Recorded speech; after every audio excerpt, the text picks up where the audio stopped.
Members of the royal family are unsurprisingly concerned at news the Queen has tested positive for COVID-19, according to an expert. Buckingham Palace has confirmed the monarch is experiencing mild cold symptoms but plans to carry on with light royal duties. Royal biographer Robert Jobson, author of William, The Making of a Modern Monarch, has expressed concerns at the Queen's plan to carry on working, but says big royal events including the Duchess of Cambridge's trip to Copenhagen this week would have been cancelled if things were serious. He explains, the Queen has been the perfect role model throughout the COVID-19 pandemic. Her Majesty told us in a powerful televised public address that, we will meet again when so many were missing their loved ones during the lockdowns. Robert also believes the Queen's latest health battle will be yet another reminder to Prince Harry of the distance between his new life in the US and his elderly relatives. He adds, I am sure it will focus the mind of Prince Harry too, who was once so close to the Queen. His wife, Meghan, seems happy never to return to these shores. But for Harry, being more than 5,000 miles away from his family, at times like this, must emphasize his isolation from the House of Windsor. Majesty magazine's Joe Little says the Queen will respond to her coronavirus diagnosis in a matter-of-fact manner. He said, I think the Queen is very stoic in every way.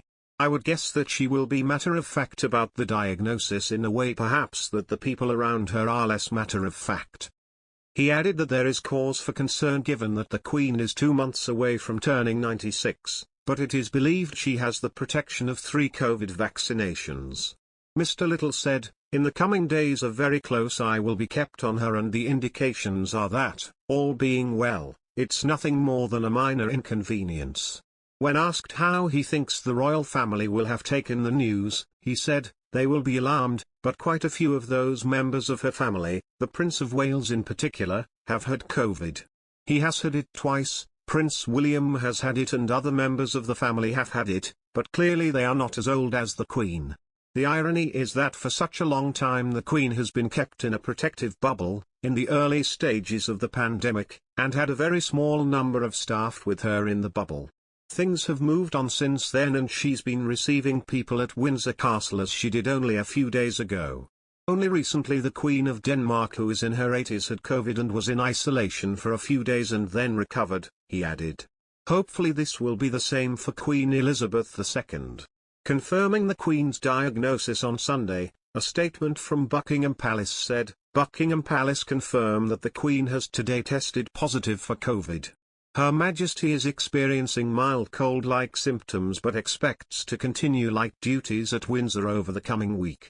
She will continue to receive medical attention and will follow all the appropriate guidelines.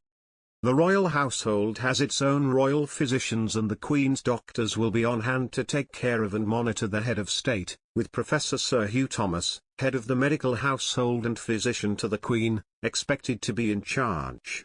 About Sussexes, after they stepped down as a senior royal and moved back to the United States, Meghan's popularity in the UK plummeted. According to a royal author, Meghan might not be too bothered by this. The expert believes Meghan no longer cares about what the British public thinks of her.